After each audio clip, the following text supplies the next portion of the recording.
necesitamos obtener, aunque en principio en nuestro diseño de investigación íbamos a trabajar fundamentalmente con datos secundarios, ya digo, estadísticos, de encuestas, de prensa, decidimos también involucrarnos y pasar un cuestionario online para obtener información más subjetiva de cómo estaban, de su realidad más próxima de las personas que estaban viviendo el COVID aquí en Andalucía.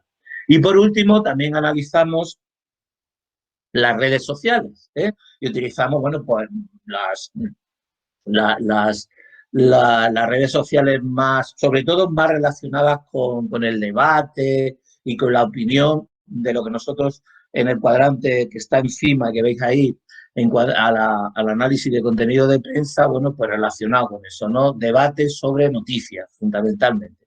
No cualquier tipo de debate, sino debates sobre noticias. Comentarios sobre las mismas noticias que nosotros analizamos en el contenido. Bien, los resultados, fijaros, me voy al final a los resultados, a las categorías para que las tengáis, porque es fundamental, los resultados fundamentales de esta investigación, que lo tenéis ahí en 4 categorías, y que de alguna manera expresa toda la cantidad, que son muchos, tenéis los informes en la página de la Fundación Centro Estudios Andaluces, que creo que pasaron el enlace. Tenéis tanto un informe más breve de un artículo de actualidad sobre la investigación más resumido, como un informe más amplio. Se entregaron muchos más informes, pero un informe bastante amplio de la investigación, con múltiples de datos. Yo voy a mostraros muy someramente algunos resultados, pero me quiero ir fundamentalmente a los aspectos metodológicos y profundizar más en ello, que de lo que va la presentación de hoy.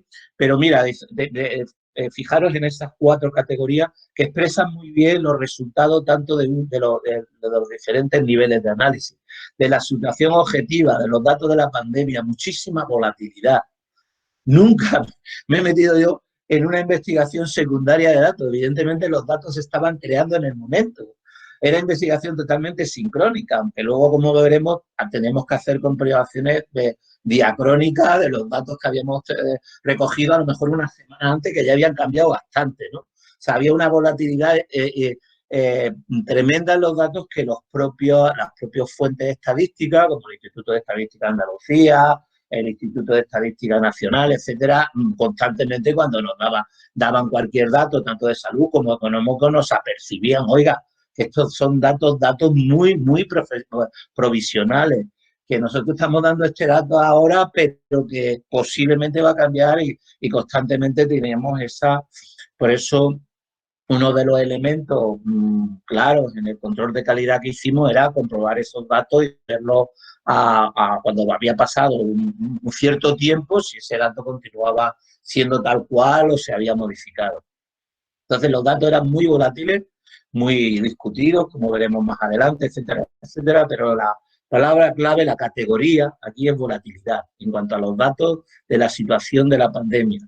En cuanto a cuál era la visión de esa información de la prensa, de los titulares, pues mirar, en este caso, aunque ya os comenté antes que el modelo de la descodificación de la agenda para descodificar problemas sociales se ha empleado en múltiples, en otras investigaciones, y se ha realizado en investigaciones en momentos de crecimiento económico, en momentos de crisis económica. Y normalmente, bueno, pues hay un cierto grado de negatividad en los titulares y en la información, bueno, dependiendo también de si estamos en época de crecimiento, en época de crisis, etcétera, etcétera. Aquí, la verdad que la posición que podemos indicar como categoría fundamental de la información, de la amplia información que hemos analizado a través de los titulares, es la neutralidad que se ha mantenido. Es la neutralidad y la información. Mucha información y mucha menos opinión que en otras ocasiones. Eso es importante y lo quiero destacar porque yo, ya digo, este modelo se ha empleado en otras facetas, en otras etapas, en otros momentos, y nunca hemos visto tanta neutralidad en la posición, digamos, fundamental del titular del periódico, que es el que, digamos, que intenta enganchar con la audiencia y con la difusión de sus propios medios. Bueno, en cuanto a la opinión de los encuestados, en las encuestas, en tanto en la encuesta primaria como las secundarias que analizamos, vimos un índice altísimo de preocupación. La palabra clave aquí es preocupación, mucha preocupación. Si le hablas de salud, si le preguntas sobre muchísima preocupación, evidentemente, por la situación que estábamos padeciendo, tener en cuenta que esta investigación se hizo, no sé si lo he dicho antes, entre febrero y julio del año pasado, donde hubo 3 fases de análisis, lo que llamamos la fase de la escalada, donde nos encerraron a todos y estuvimos durante unos meses en casa, luego la fase de desescalada, donde empezamos ya en el mes de abril, mayo y tal a salir, y luego ya en esta nueva normalidad en la que todavía seguimos, que son las 3 fases en las que nosotros distribuimos el periodo de la investigación. Y por último, en las redes sociales, que es lo que vamos a profundizar un poquito más, tanto yo como el investigador, yo creo que también habla un poquito de ese cuadrante, porque él está haciendo una investigación derivada de esta investigación, profundizando a nivel cualitativo sobre el tema de las redes sociales. Nosotros aquí hicimos una primera investigación analizando algunas redes, Twitter, Facebook, algunas plataformas de debate sobre noticias, como la plataforma Meneame, y ahí lo que hicimos es, bueno, una codificación, tipo de investigación, análisis de contenido, análisis temático y una distribución de esos comentarios, ¿no? Y luego, si acaso, entraremos un poquito más en los aspectos más profundos de esa metodología. Bueno,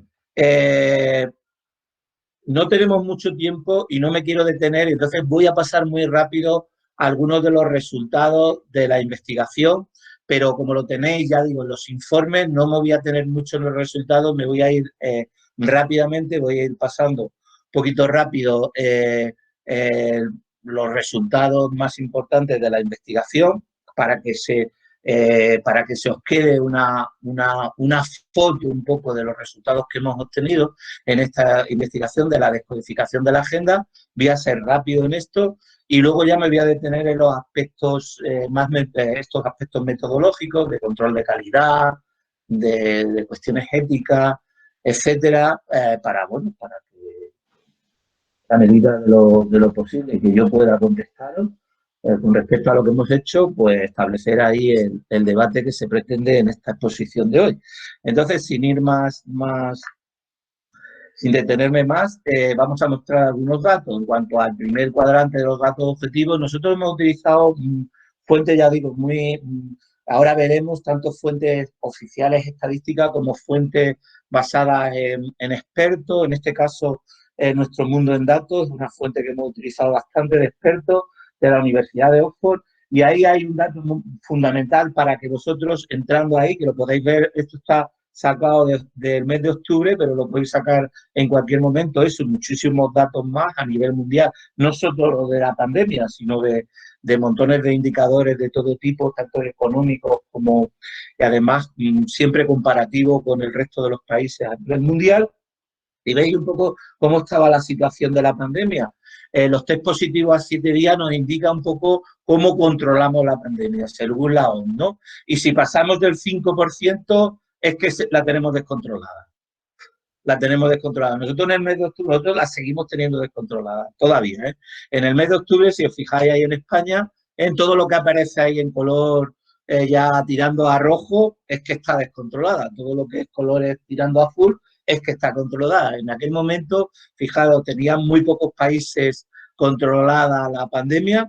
Los países que aparecen en blanco es que no había datos sobre el tema de test. Y fijaros que en España en ese momento estábamos por encima del 11% en los test positivos a 7 días. Había un control bastante importante, un descontrol bastante importante de la pandemia. Y sigue, podéis comprobar ese dato si queréis entrar ahora.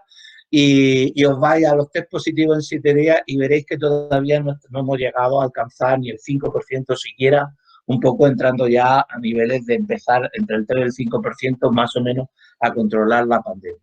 Bueno, algunos datos, los datos más llamativos sobre el tema de casos confirmados y tal, que los veis constantemente en las fuentes oficiales que aparecen en los medios de comunicación y en las páginas y en Internet. Bueno, pues ahí tenemos las dos olas importantes. Ahora tenemos una ola un poquito más pequeña. Esto es del periodo donde se hizo la investigación, que tuvimos dos olas muy importantes en esta pandemia. Luego tenemos ahí el caso de la residencia, que fue uno de los más, sobre todo en la primera ola, por el caso de personas que padecieron el virus y sobre todo por el importante porcentaje de casos que hubo de muertes en esta residencia, y que eso fue un dato muy relevante y muy debatido en las redes, muy debatido también en la prensa, etcétera.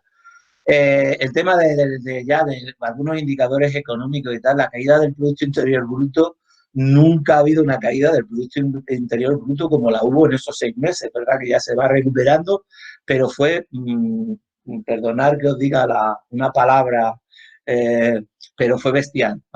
No se puede decir ni más claro ni más alta cuál fue esa caída. Y hay otros indicadores de tipo económico, como es, por ejemplo, la evaluación de los viajeros en los establecimientos hoteleros en Andalucía, unas bajadas que llegaron hasta el 0, que no se habían visto nunca. Es decir, los indicadores económicos y sociales nos mostraban unos datos que no se habían dado nunca, jamás, en ninguna crisis. El tema de la crisis de la pandemia pues ha sido una cosa absolutamente novedosa en ese sentido, ¿no? En el parón absoluto de lo que es la actividad económica y también la actividad social, de alguna manera, porque nos quedamos prácticamente encerrados en casa. Fijaros, incluso otros indicadores son sorprendentes, ¿no? Porque ante ese parón y esa actividad tan enorme que hubo, resulta que claro, tú dices, bueno, pues habrá una bajada en las cifras del paro, una subida, perdón, en las cifras del paro tremenda.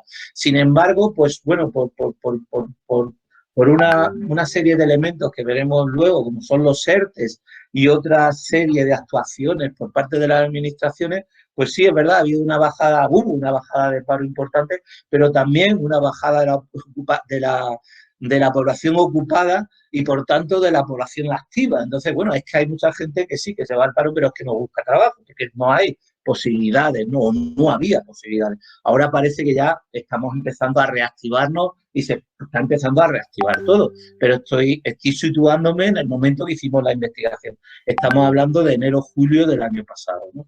La actividad económica estaba absolutamente parada, pero las cifras de parado a través de los ERTES y otra serie de instrumentos que se han utilizado de momento se mantienen paradas.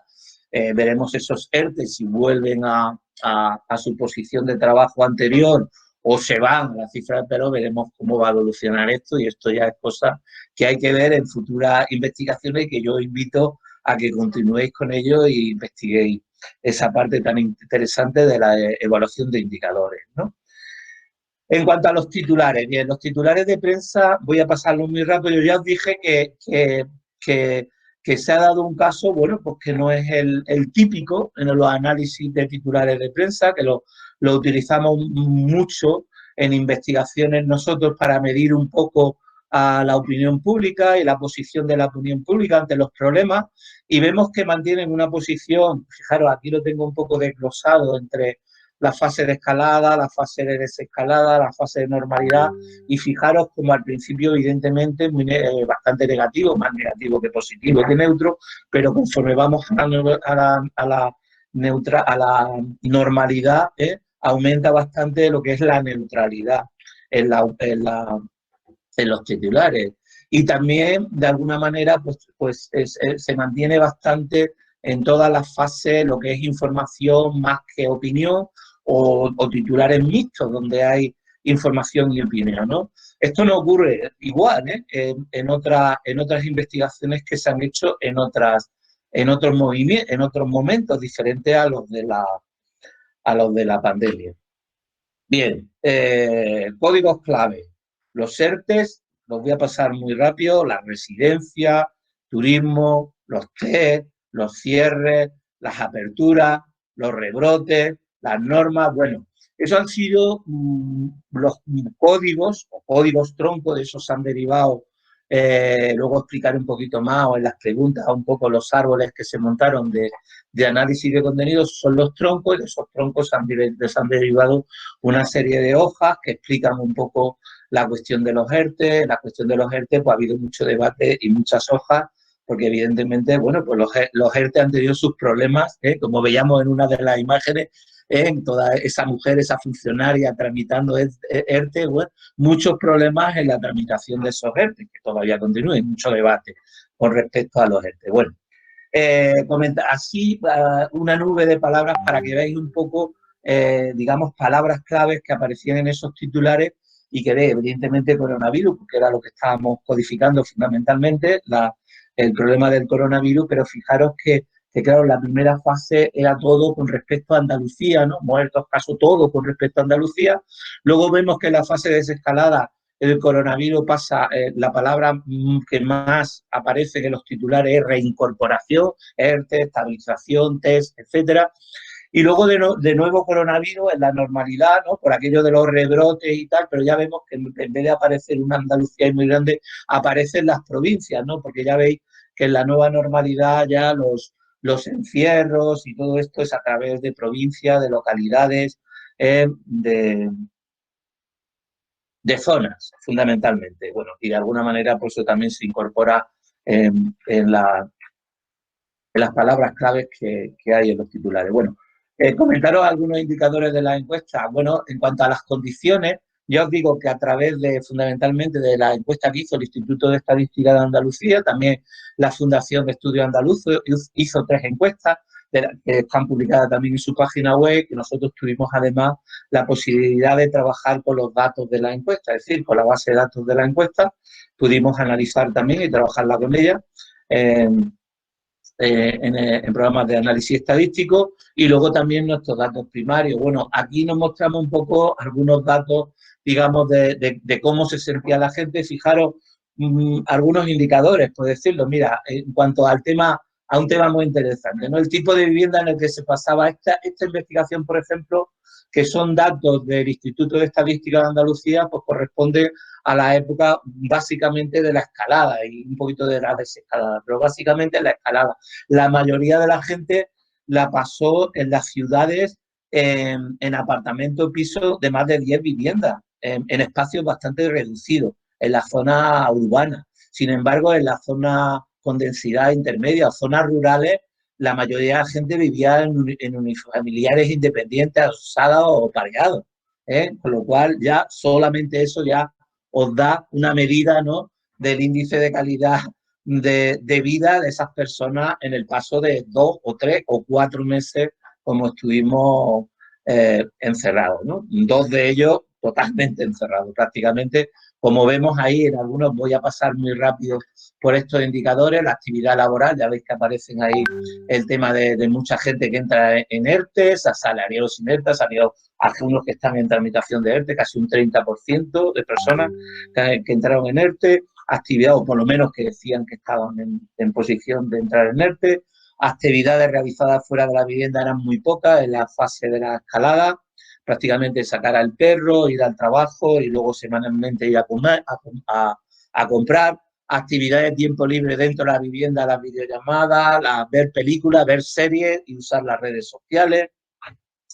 En cuanto a los medios de comunicación más utilizados, la televisión, las radios, también los periódicos, las redes para informarse, fundamentalmente, las redes sociales para informarse, fundamentalmente Facebook y Twitter. Y luego Twitter es la que utiliza más todo lo que es el tema del comentario, que era lo que nos interesaba a nosotros analizar, el comentario de las noticias que previamente habíamos trabajado a través de los titulares de prensa, de los titulares fundamentales. Y bueno, la prensa que más con la cual se informaba más las personas que viven aquí en Andalucía, pues es la de difusión nacional, pero bueno, los apartados que hablan de Andalucía, los periódicos de difusión nacional y luego ya los de difusión de difusión andaluza, provincial fundamentalmente, y bueno, y más o menos tanto a allá cuestiones ya más de cuestiones de salud, de preocupación y tal. Fijaros, os voy a señalar aquí, si queréis, aquí fijaros, en cuanto al estado de salud mental anterior al estado de salud mental actual, en el momento que se hizo la encuesta, anterior a la pandemia, esto se hizo también en el momento de la escalada, había un 67,70 que ya no consideraban que fueran muy excelentes, muy buena su salud mental. Todavía un 60, solo lo consideraban ya en el momento actual un 67, un 69,7. Y en cuanto a la salud, pues un 82 consideraba ya que en el momento actual, un 82 consideraba ya que en el momento actual, por lo tanto un 20% consideraba que ya no era tan excelente, tan buena su salud. En cuanto a la preocupación del estrés de sus hijos, las mujeres, fijaros en este dato de aquí, las mujeres están bastante más preocupadas por el tema del nivel del estrés. Estamos hablando de que estas partes de las encuestas se hicieron fundamentalmente en la fase de escalada, las 3 encuestas. Y bueno, el grado de preocupación era altísimo, en aquel momento, el 42% consideraban, estaban muy preocupados. Un índice de preocupación altísimo. En cuanto a las redes sociales, bueno, voy a comentar muy brevemente y ahora pasaré al tema de la metodología. Bueno, nosotros ahí hay varias cuestiones que hemos descubierto, que la gente fundamentalmente son más suspicaces, por decirlo de alguna manera, o tienen mayor incredulidad o menos credibilidad con lo que menos conocen, evidentemente, ¿no? Y tienen que buscar información. Entonces, si no es una información muy objetiva o que ellos busquen de una forma objetiva, hay bastante incredulidad, por no decir otra cosa, ¿no? ¿Y qué es lo que más reconocen ellos, de qué más oponen? Pues de lo más tangible de su vida cotidiana, de sus experiencias. Entonces, la gente en las redes de sus experiencias están muy seguros, de lo que no es su experiencia no están tan seguros, y menos en un momento con tantísima información y tan volátil. La gente también busca datos y solo está segura cuando busca datos y cuando aporta datos. Luego hay un debate también ideologizado, que es más ideologizado cuanto menos aportación de datos hay. Digamos, los debates más ideologizados donde se trabaja menos con datos, por así decirlo. Donde se trabaja más con datos, el debate es bastante más neutro desde el punto de vista ideológico. Y luego está ya digo, la fase mayor conocimiento, menor conocimiento del problema. Cuando tú has vivido un problema, cuando tú has tenido un paciente en una residencia, por ejemplo, un enfermo en una residencia, y has vivido esa experiencia, evidentemente tú tienes unos argumentos muy sólidos porque estás hablando desde tu propia experiencia. Bueno, para describir un poquito algunas de las informaciones globales que hemos obtenido. Comparativa de la evolución, bueno, pues así a muy grosso modo deciros que en crisis sanitaria, evidentemente los problemas de salud es lo que más preocupa, luego los sociales, después los económicos. En otras investigaciones que hemos hecho en otras ocasiones, los problemas sociales, los políticos y los económicos en momentos de crecimiento, y en crisis económica, donde estamos empezando a entrar ahora, pues se ponen por delante los problemas sociales, los económicos y al final los políticos. Los políticos se convierten en problemas de la gente cuando estamos en momentos pues, de crecimiento, digamos que de alguna manera se establecen más, porque nuestra investigación de la descodificación de la agenda se deriva de otros marcos teóricos de la llamada teoría de la agenda setting, que no es otra cosa que traducido al español, el establecimiento de la agenda. Bueno, pues el establecimiento de la agenda en momentos de crecimiento se establece más por los problemas sociales y después los políticos. Incluso llega un momento que los problemas políticos se convierten en los principales problemas, donde la gente, cuando se le pregunta en una encuesta, pues opina que ese es el principal problema que hay en ese momento y en esa situación. Los componentes de la agenda se interrelacionan, la agenda mediática, la agenda social y la agenda se interrelaciona, y vamos a ver algunas cuestiones metodológicas. para debatirla. Bueno, en datos secundarios nosotros hemos utilizado dos fuentes. Fuentes estadísticas oficiales, no hemos nunca utilizado fuentes estadísticas de, por ejemplo, directamente de un medio de comunicación. Siempre nos hemos ido a la fuente original, siempre hay que ir a la fuente original como medio de control de calidad. Después, en cuanto a las fuentes estadísticas elaboradas de expertos, hemos trabajado, pues, como os decía antes, con la Universidad de Oxford, con Nuestro Mundo en Datos, que tiene una base de datos muy potente, que además utiliza datos de otras fuentes oficiales de diferentes países, siempre también a su vez de fuentes oficiales. Luego también, en cuanto ya a datos del coronavirus, de la Universidad Johns Hopkins, que nos da diariamente y de una forma también recopila datos mundiales de una forma muy rigurosa y solo de fuentes oficiales. Además, ambas instituciones explican metodológicamente cómo se recogen esos datos, qué datos toman como válidos, qué datos no toman como válidos, cuáles son fiables, cuáles no. Toda esa argumentación metodológica la tenéis en esas dos páginas. Control de calidad, los datos estadísticos recopilados solo de fuentes oficiales, fuentes de expertas que recopilan datos oficiales, nunca de otro tipo de fuentes secundarias, por supuesto, nunca datos recogidos directamente de prensa, aunque ellos digan no, la fuente es una fuente oficial. Nosotros preferimos ir a la fuente oficial. Cualquier dato que se aporte se comprueba de varias fuentes, no de una sola fuente. Es decir, vamos a ver si estamos hablando de Producto Interior Bruto. Bueno, pues vamos a mirar en el Instituto de Estadística de Andalucía, vamos a mirar a lo mejor en otras fuentes donde esté ese indicador, en el Instituto de Estadística o en Eurostat. Vamos a tratar también de compararla con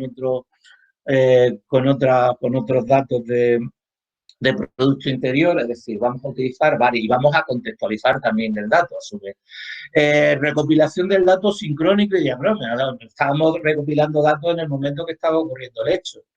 Estábamos investigando, esta investigación también otra peculiaridad que tiene, que normalmente estas investigaciones se han hecho siempre a posteriori. Hemos analizado problemas sociales que ya habían ocurrido, ¿no? Pero en este caso estábamos analizando un problema social que estaba ocurriendo, del cual, pues ya os decía, la información es súper volátil. Bueno, pues había que comprobar ese dato en varias fases del tiempo, durante todo el tiempo que duró la investigación, evidentemente. Y no coger un dato y dejarlo ya ahí, porque es que a los días, por ejemplo, los datos de salud ya parece que son un poquito más robustos que antes, ahora ya, evidentemente ya están más fiables, pero al principio eran muy volátiles. Por último, en todos los cuadrantes nosotros siempre utilizamos dos investigadores ocupándose en este caso, recolectar el mismo dato. Es decir, tú búscame el dato del Producto Interior Bruto y tú buscas también el dato del Producto Interior Bruto de Andalucía. Los dos lo buscan las fuentes, pueden ser las mismas, pueden ser incluso diferentes, y luego comprobamos. Eso lo hacemos en todos los cuadrantes. Nosotros la doble comprobación la hacemos en todos los procesos de investigación. En el de análisis de contenido paso muy brevemente, luego si queréis ya profundizo en cualquiera de los aspectos. Unidades de análisis y el titular. Unidades de contexto, la primera página para poder codificar en un contexto ese titular. Las unidades de muestreo, bueno, pues la prensa escrita y online que hemos trabajado con la hemeroteca MyNews, que además tiene ya una forma también de rankear las noticias principales. Nosotros también hemos utilizado en los índices de penetración para elegir la prensa que íbamos a analizar, al menos un 0,1 según el informe del Marco General de Medios de España, y habiendo pasado ese nivel de difusión, pues ya lo tratamos en MyNews y ya en MyNews pues íbamos recopilando información sobre coronavirus. Concretamente teníamos que seleccionábamos los tres titulares más repetidos en las portadas de diferentes periódicos en un día concreto. Recogimos 1.729 titulares en todo el periodo analizado. Recopilación desde el 16 de febrero al 21 de junio. Controles de calidad, pues tres codificadores. Hay dos codificadores que codifican lo mismo, exactamente lo mismo. Codifican van codificando y dicen, bueno, esta noticia es de ERTE, ¿no? Y dentro de ERTE, esta es ERTE tramitación. Bueno, pues ERTE tramitación, ese es el código, ¿no? Y el otro, pues, si codifica lo mismo, concordancia. Si codifica ERTE y no sé, y otra palabra clave ya es discrepancia. Entonces, esas discrepancias van saliendo en una tabla de contingencia de 2×2, va saliendo lo que se llama la, la vertical. Y entonces ahí vamos, perdón, la diagonal. Y ahí en la diagonal vamos comprobando todas las concordancias, las discrepancias, pues se vuelven a comprobar mediante el tercer codificador. Si conseguimos llegar a un consenso, la mantenemos y si no, la eliminamos. Entonces, bueno, hay un cálculo de coeficiente kappa que nosotros este proceso lo mantenemos hasta que alcanzamos un 80% de concordancia, es decir, nos quedamos con todos los códigos que han sido codificados de la misma forma por dos codificadores diferentes. Bueno, si queréis un poco más sobre este tema también os puedo ampliar un poco cómo se hace.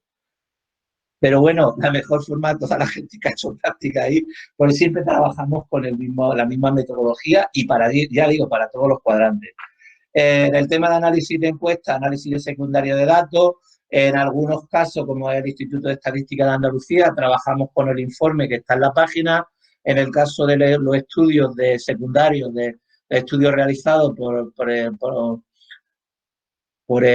la Fundación Centro de Estudios Andaluces, también trabajamos con la base de datos, ¿sí? Pudimos hacer análisis estadístico y luego también utilizamos, ya digo, para temas más subjetivos, más de preocupaciones, tu propia experiencia con respecto a la pandemia, ahí ya hicimos nosotros nuestro propio cuestionario que pusimos, todos pasan de un margen de error adecuado. Tampoco quisimos mantenerlo mucho en el tiempo porque las cosas variaban mucho, pasamos de escalada a desescalada y luego a la nueva normalidad y tal, y quisimos mantener lo más posible durante el periodo de trabajo de campo que las circunstancias, el contexto fuera el mismo, no mantener, porque las cosas en esta pandemia han ido cambiando muy rápidamente, ¿no? Entonces manteníamos una prudencialidad en cuanto del 26 del 26 de febrero al 26 de abril, que creo que en ese momento estábamos en la fase de escalada. Y ahí hicimos la primaria. Las otras investigaciones más o menos se hicieron en el momento. Bueno, si queréis, luego os comento algunas cuestiones más de tipo metodológico sobre las encuestas.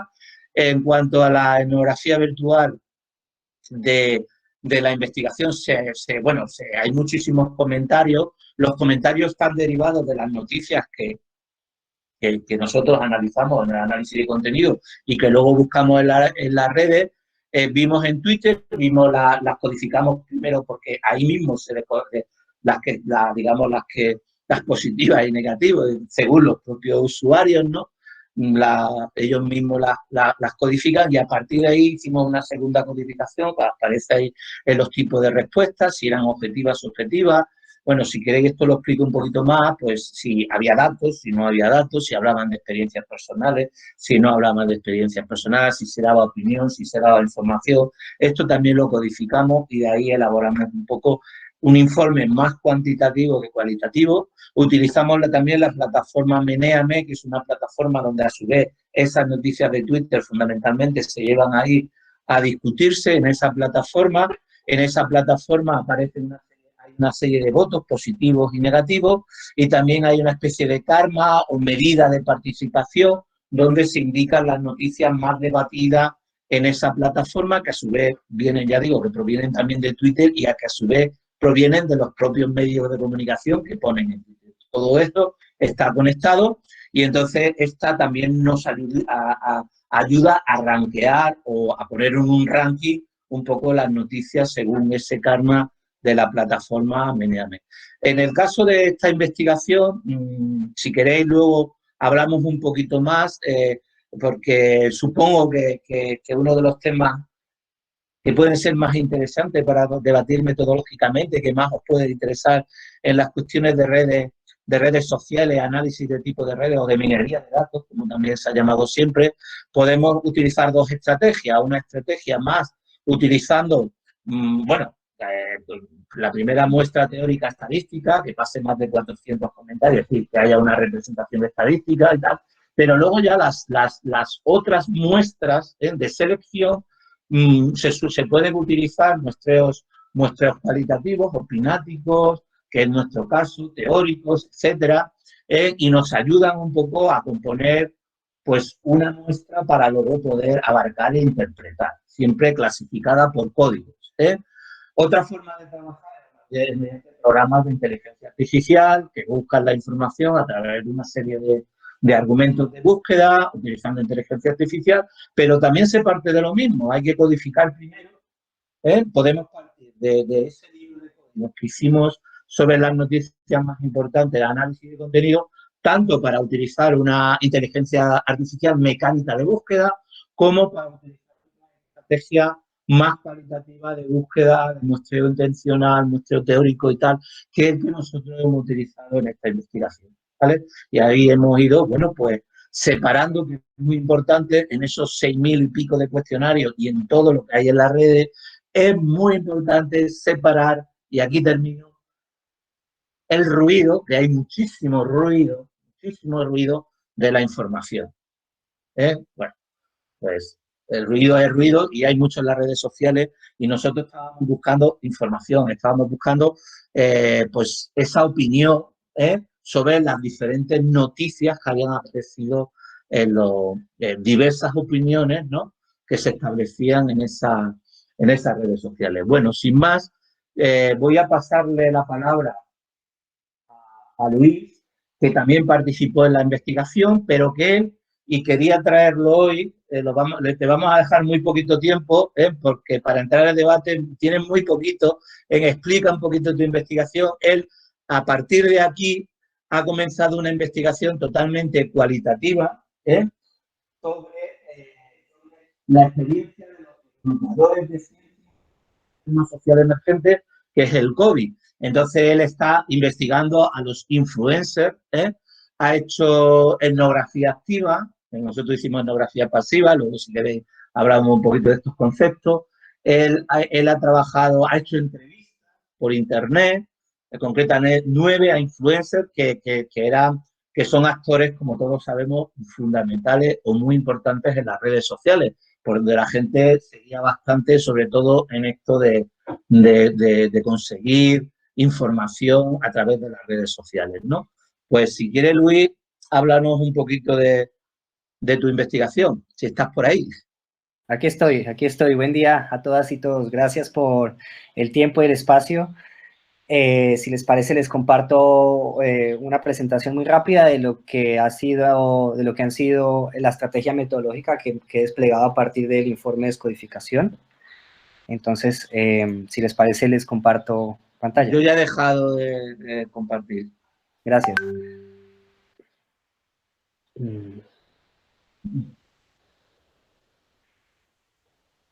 Bueno, ¿allí la ven? Sí. Bueno, voy a tratar de dar la pantalla completa y me dicen, por favor, si la continúan viendo. ¿Sí? ¿O la ven completa o ven el programa de PowerPoint? No, Luis, no se ve completa. Bueno, es que no sabría muy bien hacerlo desde aquí. Dale a F5 y si no, nos la dejas así. Es que tenemos muy poquito tiempo, no te quiero presionar. Listo, le di F5. ¿La ven completa o la dejamos así para avanzar? Bueno, déjala así, así. La vemos, ¿no? Bueno, ahí la vemos. Venga. Vale, entonces, retomando, aquí lo que surgió fue una experiencia a partir de una experiencia de investigación cualitativa, de escucha activa. Esto es de involucrarme, más concretamente con estos comentarios que hablaba Jaime, con estos espacios en línea en donde se ven los comentarios, pero haciendo un trabajo más concreto de investigación en Twitter, y ya les comentaré por qué. Para situarnos, pues este es los cuadrantes, las categorías producto de la aplicación de los cuadrantes del modelo de descodificación que veíamos hace un rato. Pues lo retomo porque es una patica que sale de allí y más concretamente del cuarto cuadrante, ¿no? Por RSV digo redes sociales virtuales, ¿vale? Redes sociales virtuales. lo que se presentaba aquí tan interesante es cómo podernos situar y pensarnos la incredulidad, ¿no? Ya veíamos que muchas personas veían que en su experiencia inmediata tendría a aumentar la percepción objetiva de lo que estaba ocurriendo, mientras que si veían algo distante o pensemos, por ejemplo, en el virus, ¿no?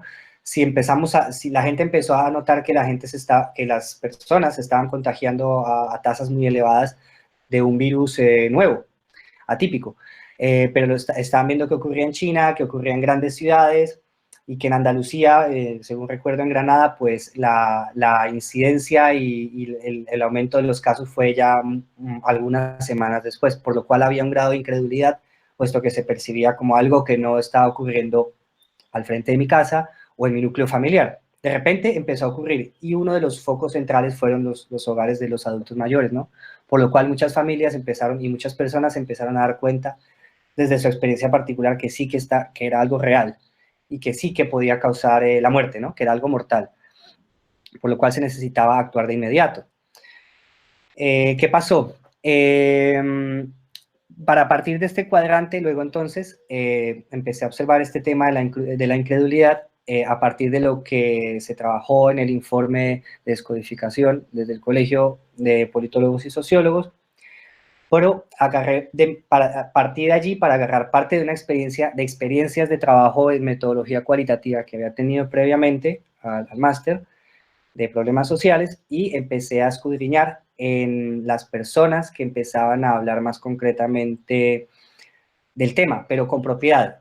Atención que esto es esto al principio fue complicado porque en general se buscaba la opinión pública, las personas estábamos buscando quién tenía propiedad y quién tenía autoridad moral para hablar de lo que estaba pasando, ¿no? Quién me podía decir si era real o no, y qué tanto podía afectarme y qué tanto podía hacer yo.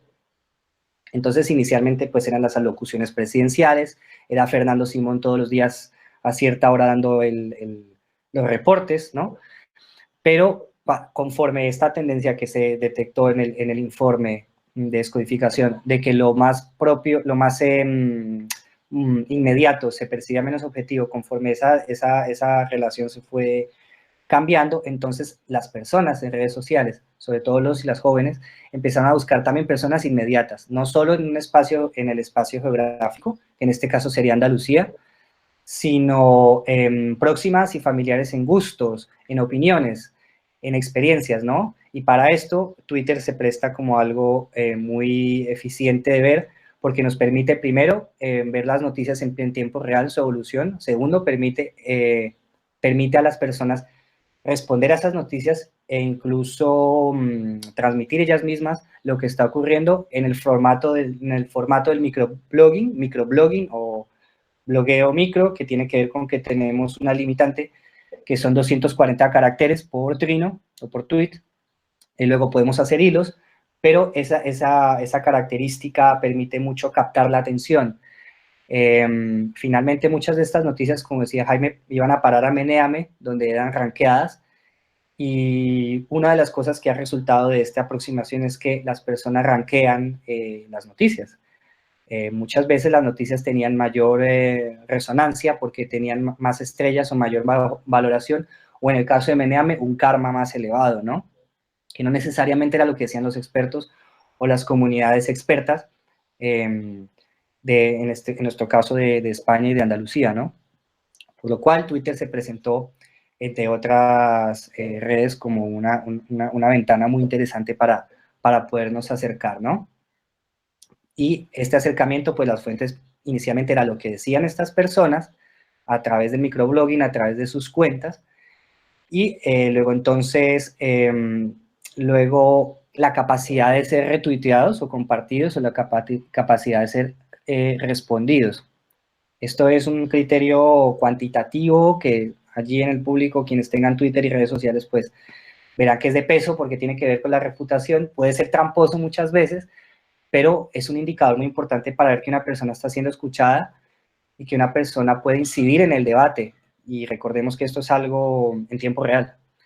No son quienes inciden institucionalmente en la opinión como los periódicos o las revistas o los portales web, ¿no?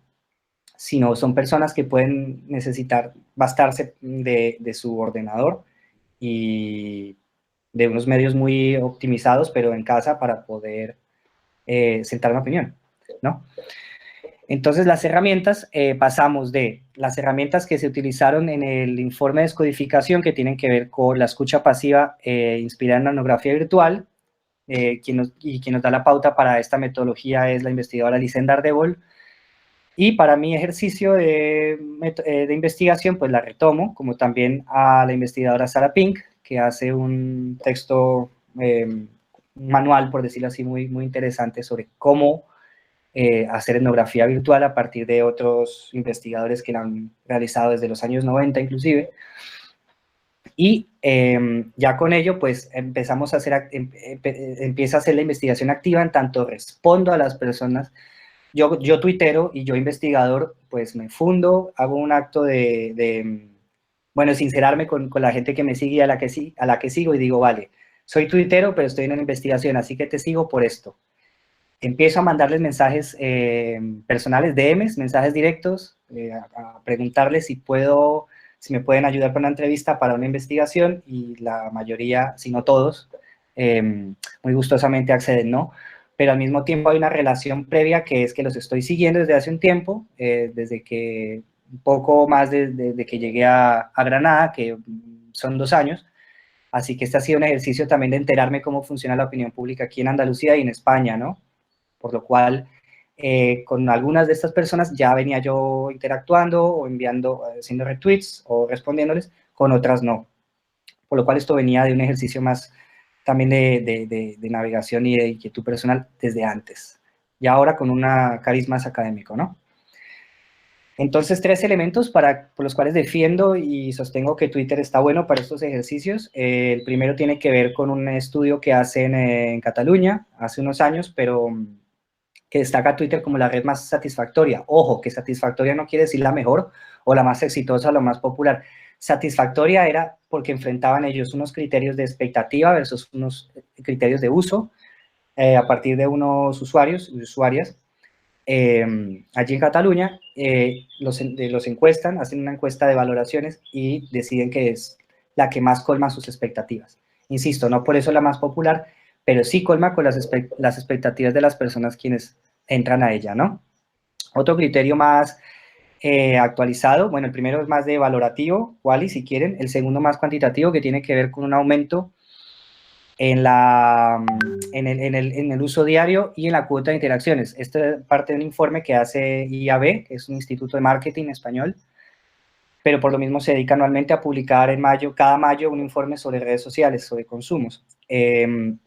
Uno de los datos duros de este año fue que durante el confinamiento, la frecuencia de uso diario, o sea, la cantidad de tweets, de trinos que envío y la cantidad de veces que entro al día aumenta, y la cuota de interacciones también. De nuevo, no es la red que más usuarios empieza a tener o que más resonancia tiene, que en el caso del informe es Instagram, pero aquí sí quienes están adentro aumentan la interacción, la cuota de interacciones aumenta en un 84%. Quiere decir que empiezan a hablar, las personas que hablan y son respondidas aumentan en frecuencia y aumentan en fidelización, por lo cual es una red que mantiene a las personas que están dentro y las mantiene conversando, y aún más en el periodo de confinamiento, ¿no?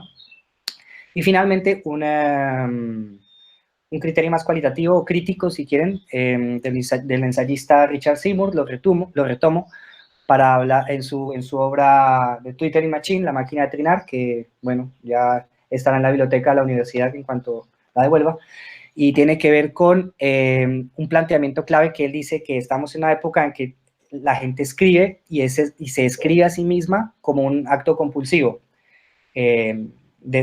Retoma el tema desde la imprenta y dice cómo el escribir ha sido una práctica que ha revolucionado la opinión pública y las formas de organizarse, sobre todo en Occidente, pero ahora hay una compulsividad en este ejercicio. La gente escribe porque quiere ser escrita antes de reflexionar lo que va a publicar, y termina alimentando la máquina de tuitear, ¿no? Por lo cual es un ejercicio casi que automático y que mantiene a las personas en un estado de, por decirlo así, de estar dialogando permanentemente, pero donde la opinión no da para la discusión. por lo cual esto lo diagnostica en Twitter, pero pues aplica para otras redes, un poco fatalista en mi opinión, pero bueno, podemos discutirlo más adelante. Y bueno, aquí retomo rápidamente por qué es importante la teoría fundamental de los datos. Una vez hechas las entrevistas, que fueron durante el verano del año pasado, todas por videollamada, nos sirve mucho la teoría fundamentada porque nos permite realizar teorías sustantivas o de alcance medio que nos permitan dar cuenta de algo emergente, de algo que no, primero que todo, de algo que no está, que sí que fue macro, que fue mundial, pero en la teoría sociológica no contábamos con una línea tan, no se cuenta con una línea tan elevada que nos pueda decir, bueno, esto va a opinar la gente ante el shock, esto va a opinar la gente ante una pandemia mundial. Entonces, con escuchar las voces sincrónicamente, como veíamos en el informe de descodificación, nos permite dar cuenta de algo más próximo, pero que nos puede dar pie para algo más grande conforme vaya evolucionando esta situación mundial. Y hay dos elementos que me han servido mucho y quienes estén allí interesados en el tema cualitativo, y es el tema de los microanálisis y la codificación axial. En este caso fueron con Atlas T. Microanálisis es agarrar párrafos de lo que dicen los informantes y leer línea por línea, palabra por palabra en lo posible, qué nos está diciendo. En mi caso, Atlas T ayudó mucho para este fin y también para la codificación axial, que era cuando salían palabras clave, poderlas conectar, ¿no? Y moverlas para ver si algunas tienen mayor jerarquía que otras y si otras permiten dar cuenta de otras en otras codificaciones, que es lo que llamamos familias de conceptos o familias de categorías, ¿no? Por lo cual es desde donde se empieza a trabajar y a recolectar los datos y analizar los datos para esta investigación.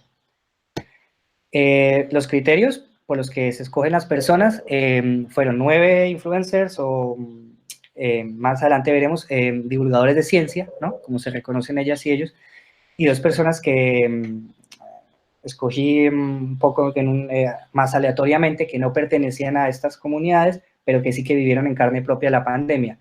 Una de ellas lo padeció en su lugar de trabajo y la otra trabajaba en las urgencias de un hospital de Granada, por lo cual se iba enterando de todos los cambios y las medidas sanitarias al minuto y vivió pues unos niveles de estrés elevadísimos por eso también.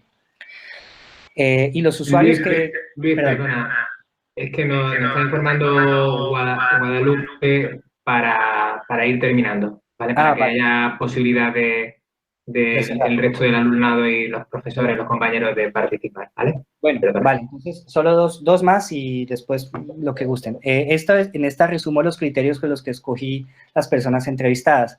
Aquí es importante que para el trabajo se mantiene el anonimato, pero les hago este pequeño recorte de un usuario porque, bueno, vemos que sigue, o sea, la relación de las personas que siguen a las seguidoras es altísima.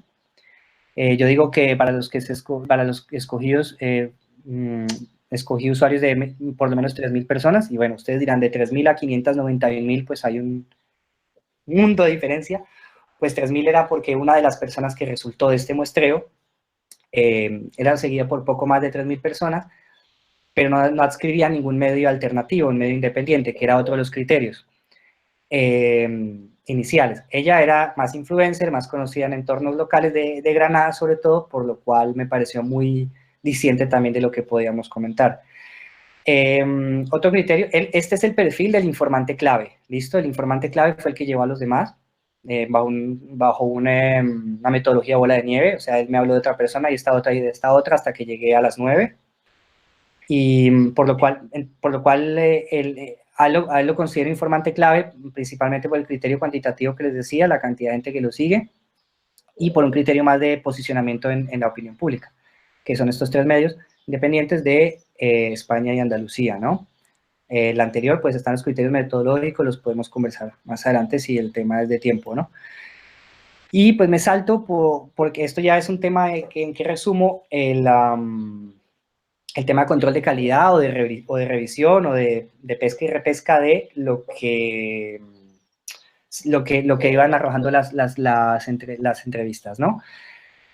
Antes de este ciclo, de esta triangulación de lo que iban produciendo las categorías, pues yo tengo una lista en Twitter, luego les puedo pasar el enlace para quien lo necesite, en donde yo abrí una lista y empecé a seguir personas que decían también que hablaban desde Andalucía, y que hablaban de temas relacionados con la pandemia y de los focos temáticos que se encontraron en el informe de descodificación, y allí pues iba siguiendo por si alguna otra persona decidía no colaborarme con la investigación o se negaba o su información no era suficiente, ¿vale? Eso es un criterio metodológico. El segundo es que en el trabajo con estas fuentes primarias que han sido las entrevistas, pues las de las dos mujeres de las que les hablé, ya descodificadas, ya tomé las entrevistas y allí recogí muchas categorías y conceptos. De los divulgadores y divulgadoras de ciencia, también he recogido algunas, pero estas las tengo que mantener permanentemente en diálogo, junto también con los focos temáticos y las categorías que surgieron en el informe, concretamente la incredulidad, ¿no? ¿Cómo nos podemos pensar la incredulidad a partir de lo que ellas dicen y lo que ellos han dicho, tanto en la vida online y offline? Por lo cual este es un ejercicio permanente, como decía Jaime, que no tiene fin, sí que tuvo un comienzo, pero pues está en continuo desarrollo y pues sus frutos se verán ahora en junio, que es cuando voy a presentar el trabajo final de máster a partir de lo que surja de esta discusión epidemiológica, de este ejercicio de triangulación y de los demás resultados que pueda tener las entrevistas, ¿vale? Aquí yo cierro con hitos y avances, pero si estamos colgados de tiempo, pues los dejo sobre la mesa y les doy la palabra y les agradezco mucho por su tiempo. Muchísimas gracias, Luis. Perdonad que os cortemos, pero como los estudiantes tienen clase ahora a la 1, pues como ha sido por problemas técnicos, simplemente vamos a dejar 5 minutos, 10 a lo sumo, para el tema de preguntas y cuestiones, ¿vale? Vale. Yo tenía algunas cuestiones que quería plantearos, tanto a Jaime como a ti, Luis. Muchísimas gracias, lo primero, por vuestra presentación, por participar en nuestros talleres y demás. Y bueno, voy a una primera reflexión y luego después, si alguien quiere tomar la palabra, por supuesto, sienta libre. Mi primera reflexión no tanto es una pregunta, sino una reflexión que el hecho de utilizar este modelo de investigación para la decodificación de la agenda, creo que es fundamental el hecho de que nos estamos encontrando ante una situación excepcional. Y quizá, aparte de la opinión subjetiva, objetiva o la situación objetiva y subjetiva, y creo que a lo mejor algún alumnado de política me puede entender, creo que sería fundamental a nivel institucional y a nivel legislativo. El hecho de que haya habido cambios legislativos, por ejemplo, que se haya aprobado el estado de alarma y que se fuera actualizando cada 2 semanas, creo que eso también podría ser información bastante útil para esta descodificación de la agenda del COVID. Y esa podríamos declararla como algo más objetivo, es decir, cambios objetivos que se hayan producido en la legislación. Y después, a nivel subjetivo, creo que también es muy interesante poner el foco en la administración, en este caso los gobiernos, ¿no? En este caso el gobierno central o el autonómico. Y las ruedas de prensa, cómo la enfocan. Pero analizar realmente lo que es la rueda de prensa en sí, no tanto los medios de comunicación como vertebran el discurso que ha dicho el político o la política de turno. Eso simplemente como una reflexión, y lo digo así para en un futuro, pues por ejemplo, para estas situaciones creo que es fundamental. A lo mejor lo habéis recogido de otra forma, lo desconozco la verdad, pero me ha parecido súper interesante. Y después, 2 cuestiones que creo que le puede ayudar al alumnado. La primera era, ¿qué criterios creéis qué criterios se establecieron para categorizar que un titular era positivo, negativo y neutro? Que me gustaría que lo comentarais para que viera el alumnado lo complejo que es realizar este tipo de tipología. Y, por supuesto, que se nos podía aventurar un poco qué era lo de etnografía activa y pasiva, y si no, pues si no, como Luis, te aplazamos a que puedas intervenir otro día, pues sería interesante que nos lo comentaras tú o Jaime. Y nada, creo que todo es lo que tenía que preguntar. Muchas gracias. ¿Te respondemos o esperamos que más preguntas? ¿Respondemos directamente? Venga, y si vale. después bueno, que vayan pensando el resto. Bueno, pues en cuanto a la primera reflexión, evidentemente el modelo descodificador de la agenda es precisamente útil para que se abran nuevos espacios, nuevos terrenos, evidentemente el espacio normativo del comportamiento de las administraciones y de muchas más otras cosas que surgen en el análisis de la pandemia, pues digamos que el modelo parte vamos a poner aquí 4 elementos y a partir de aquí podemos ampliarlo a todos los que consideremos oportunos. Y profundizarlos también, porque lo primero es, como yo decía, tratar de esquematizar de alguna manera una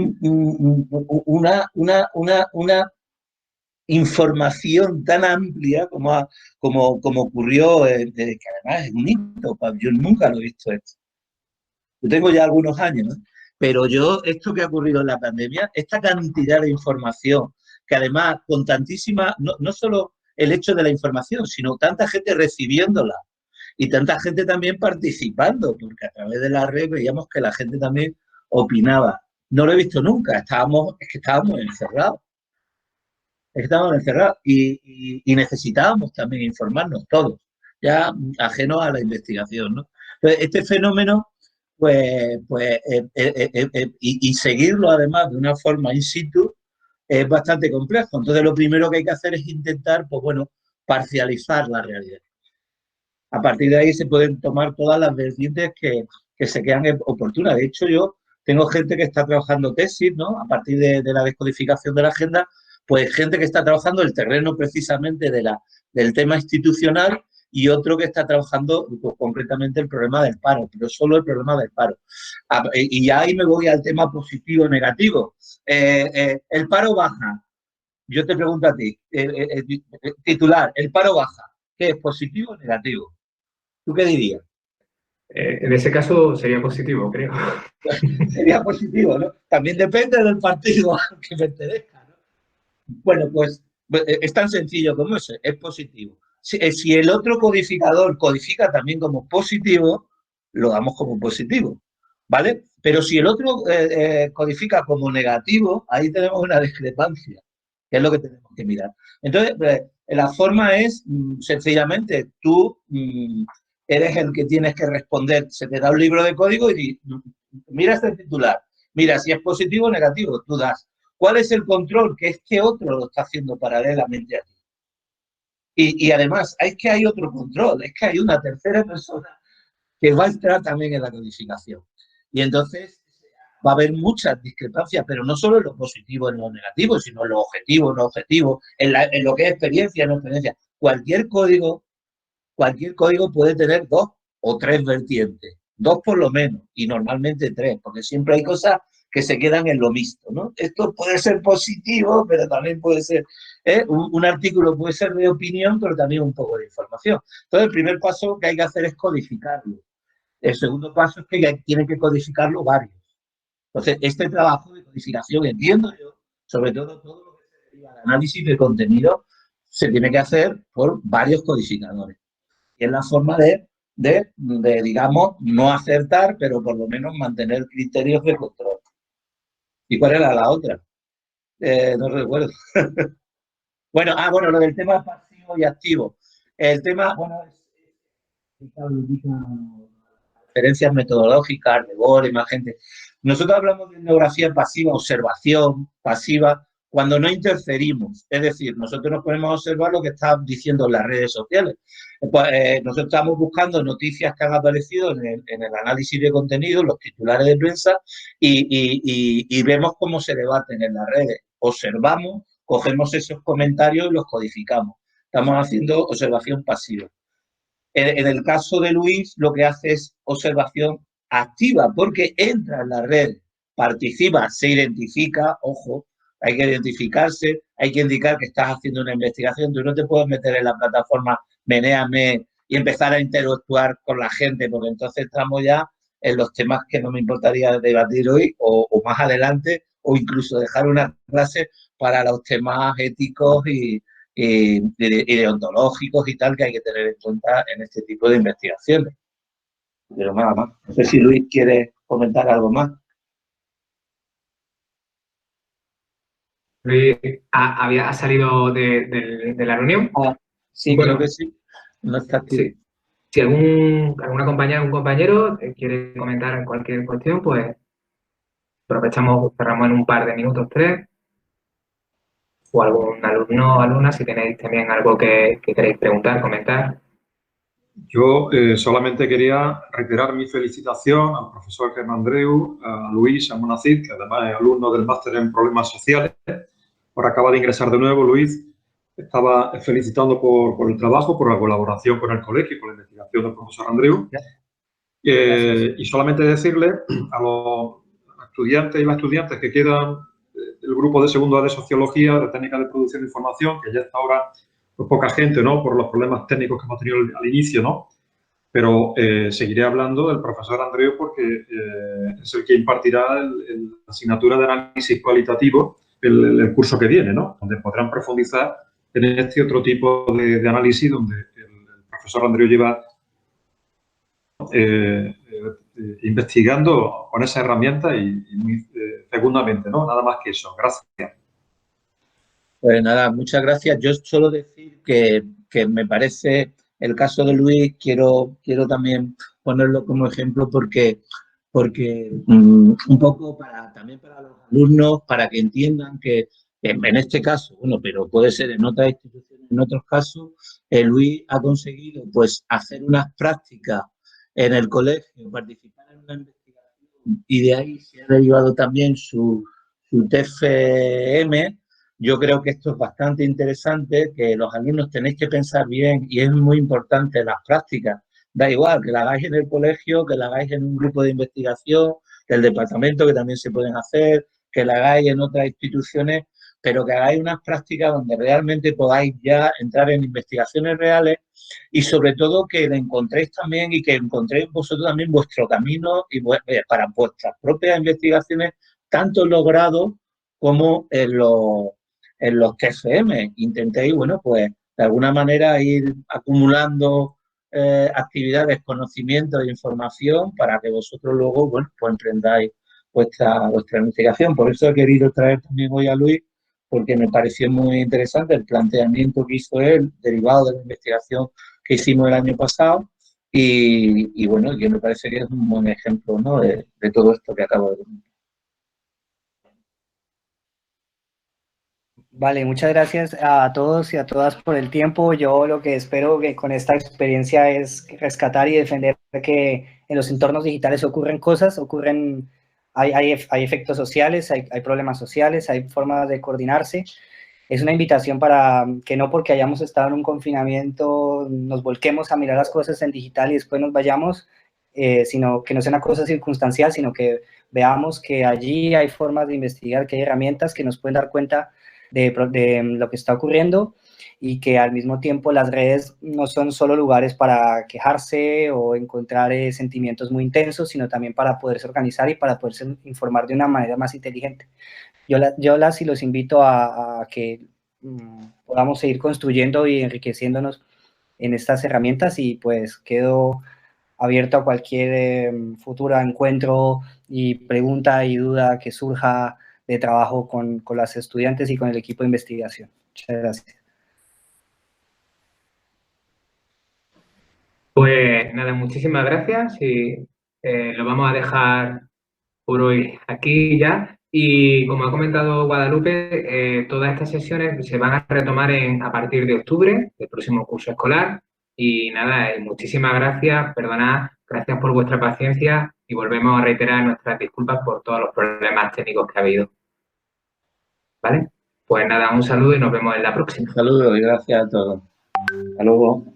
Hasta luego. Buen día. Hasta luego, buen día.